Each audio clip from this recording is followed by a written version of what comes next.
সালামুন আলাইকুম সম্মানিত শ্রোতা। আজ আমরা নিজেকে একটু যাচাই বাছাই করে দেখি, আমি কি শয়তানের ভাই না বোন।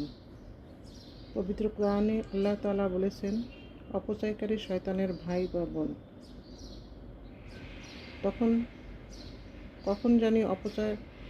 এখন জানি অপচয় আসলে কাকে বলে। নিজ নিজ প্রয়োজনের অতিরিক্ত যা কিছু ব্যয় তাই অপচয়। যেমন ধরুন, আমার জীবন চলার মতো ব্যবস্থা আছে, তারপরেও আরও অধিক পাওয়ার মন মানসিকতা। মনে কোনো শান্তি নেই, কারণ মন সর্বদাই চাওয়া পাওয়া হিসেব নিকাশ নিয়ে ব্যস্ত থাকে। যদি আমি এমন প্রকৃতির হই, তাহলে আমি শয়তানের ভাই বা বোন। এখন নিজেই নিজের বিচার হয়ে নিজেকে শুধরাই এবং শয়তানের ভাই বোন থেকে নিজেকে দূরে রাখি। প্রত্যেকের জীবন সার্থক ও সুন্দর হোক। ভালো লাগলে ভিডিওতে লাইক, কমেন্ট, শেয়ার ও সাবস্ক্রাইব করতে ভুলবেন না। ভালো থাকবেন সবাই। ধন্যবাদ সবাইকে।